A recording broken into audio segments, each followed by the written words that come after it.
Have you ever felt like you've tried everything?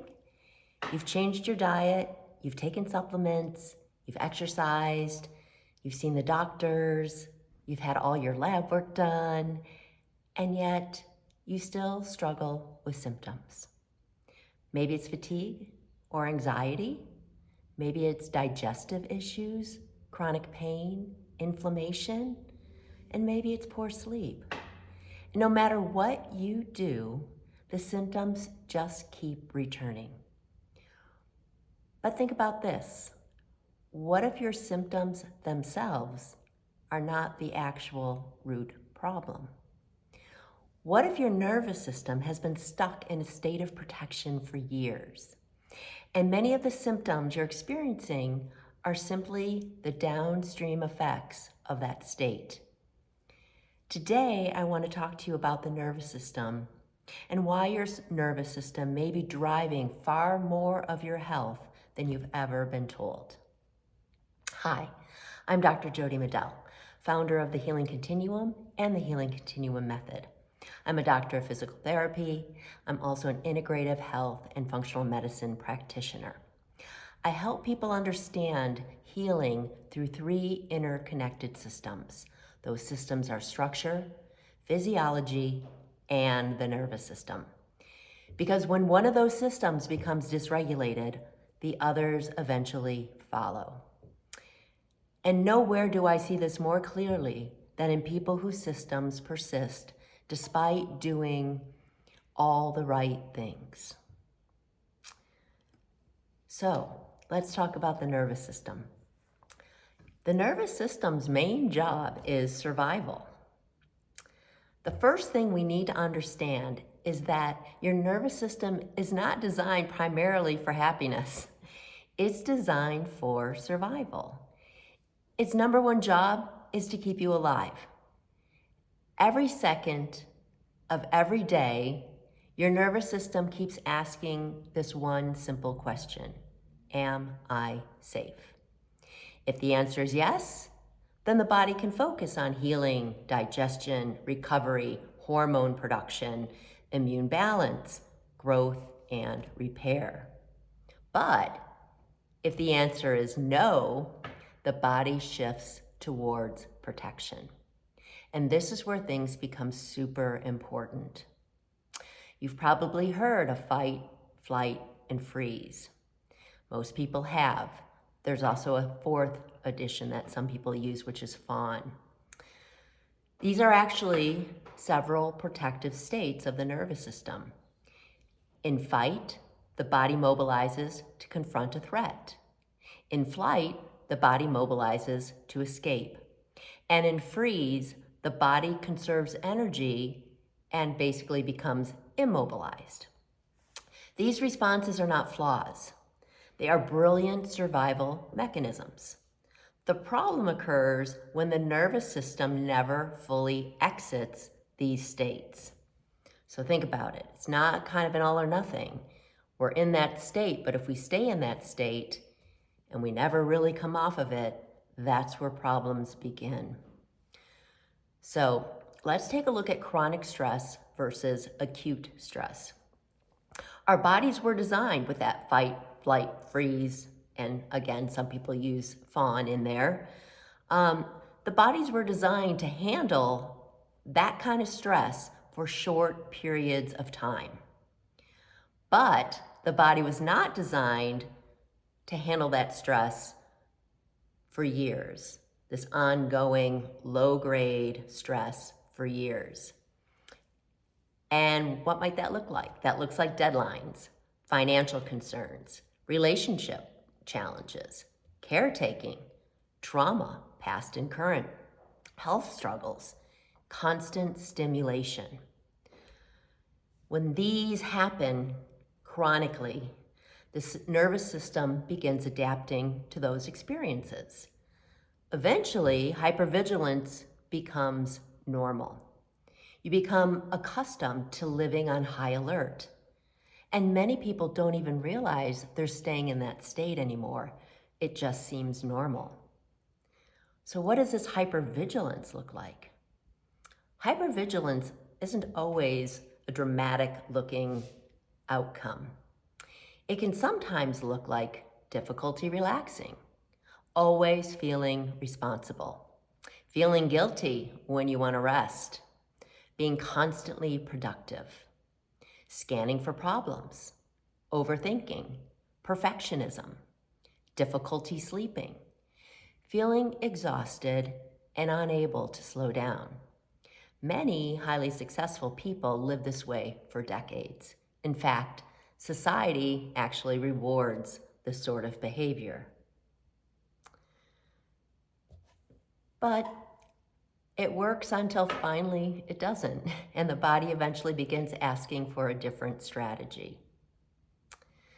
So how is it that the nervous system affects the body? Well, this is where the symptoms begin to appear. Because the nervous system influences every system in the body. When the body remains in that protective state, even if it's a low-grade fight or flight freeze response, when it remains in that protective state, your digestion changes, your blood flow changes, hormone signaling changes, immune activity changes, inflammatory pathways change, pain perception changes, sleep quality changes, recovery changes, and this is why symptoms often appear in multiple body systems all at the same time. It's like everything was fine and working, and then all of a sudden it felt like everything at once collapsed. Many times we focus on downstream outcomes. So a typical thing to look at are gut symptoms. So many people simply focus on the gut itself because they're having digestive problems. But digestion requires safety. When the nervous system perceives danger, digestion becomes way less important than survival. So this can result in or look like bloating, constipation, diarrhea, alternating between constipation and diarrhea, IBS symptoms, food sensitivities, reflux, poor nutrient absorption. The body isn't broken. It's simply prioritizing survival over repair and recovery. We also tend to look at simply hormone dysregulation. And this, again, we're looking at the downstream outcome of what's happening from the nervous system, which is upstream. But if we just focus on hormone dysregulation, the same principles apply as we just talked about with the gut dysregulation. Hormones do not operate independently from the nervous system. Chronic stress physiology influences cortisol, insulin, estrogen, progesterone, testosterone, and thyroid signaling. This is one of the many reasons that women notice symptoms worsening during perimenopause and menopause. The body has less physiological reserve available to compensate during this time. So when the physiological reserve decreases, again, it feels like all these symptoms come on all at the same time. But it really all goes back to upstream regulation of the nervous system. Another focus of attention is inflammation. So inflammation, again, is another downstream effect. When the nervous system remains activated for long periods of time, inflammatory signaling often increases. This doesn't mean disease, necessarily, but it may contribute to brain fog, fatigue, aches and pains, poor recovery, mood changes, sleep disruption, and a general feeling that something is simply off. Another concern we have is pain amplification. And this may be one of the most important concepts. Pain is not produced solely by the tissues.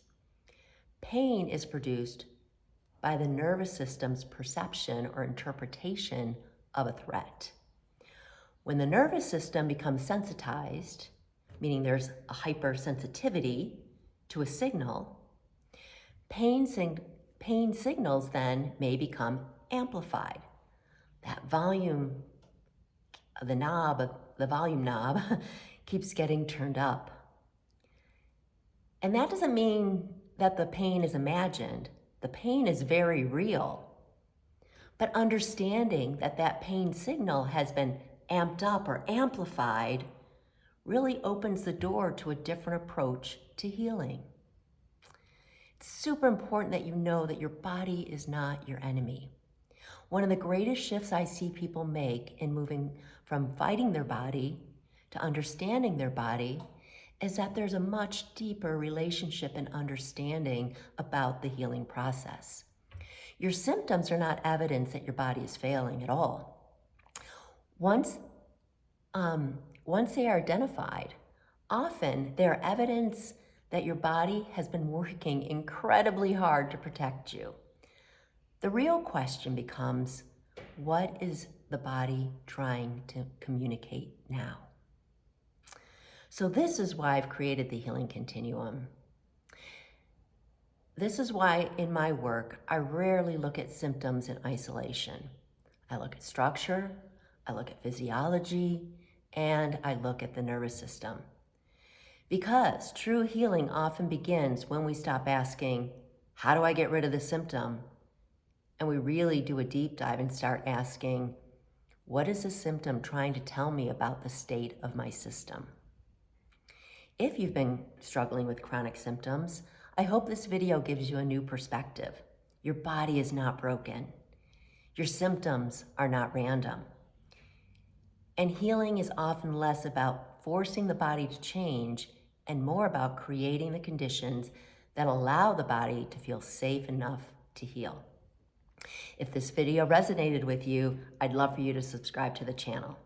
Each week I share videos on nervous system regulation, midlife health, physiology, hormones, recovery, the aging athlete, and the Healing Continuum approach to healing. And if you know somebody who could benefit from this video, please pass it along. Thanks for being here, and I'll see you in the next video. Have a great day.